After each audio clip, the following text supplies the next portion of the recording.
नारद मुनि ने विष्णु भगवान से पूछा, प्रभु, कौन सा व्रत मनुष्यों को दुखों से मुक्ति दिलाता है?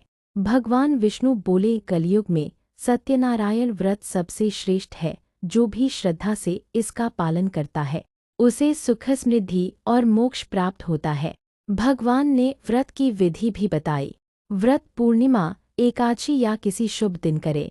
व्रत में व्रत कथा सुनी जाती है, फलमेवा, पंचामृत, प्रसाद अर्पण कर पूजा की जाती है। सत्यनारायण व्रत कथा संक्षिप्त रूप में 4 अध्याय है। पहला अध्याय, व्रत की महिमा।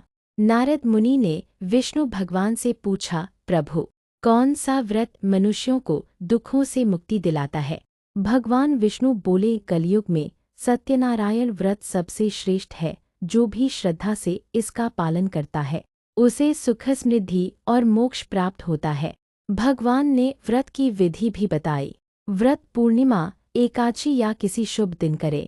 व्रत में व्रत कथा सुनी जाती है, फलमेवा, पंचामृत, प्रसाद अर्पण कर पूजा की जाती है। दूसरा अध्याय, गरीब ब्राह्मण की कथा। काशी नगरी में एक गरीब ब्राह्मण था। वह बहुत ही दुखी था। एक दिन उसने यह व्रत किया, ईमानदारी से पूजा की और कथा सुनी। कुछ ही समय में वह धनवान हो गया। लोगों ने देखा कि भगवान ने उस पर कृपा की। यह देखकर अन्य लोग भी सत्यनारायण व्रत करने लगे। तीसरा अध्याय, सौदागर और उनकी पुत्रवधू। एक अमीर सौदागर ने संतान प्राप्ति के लिए सत्यनारायण व्रत किया।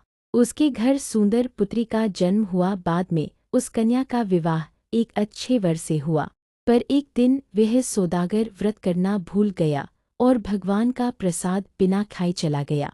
फिर उसे व्यापार में नुकसान हुआ और वह कैद में डाल दिया गया। जब उसे गलती का एहसास हुआ और उसने पुनः व्रत किया, तब भगवान ने कृपा की। चौथा अध्याय, राजा तुंगध्वज की कथा। राजा तुंगध्वज ने सत्यनारायण व्रत देखा लेकिन आदर नहीं किया। उसका अहंकार बढ़ गया, लेकिन जल्द ही उसे सब कुछ खोना पड़ा। जब उसे अपनी गलती का एहसास हुआ, उसने पश्चाताप किया और विधिपूर्वक सत्यनारायण व्रत किया। तब भगवान विष्णु ने प्रसन्न होकर उसका राज्य और सुख समृद्धि लौटाई।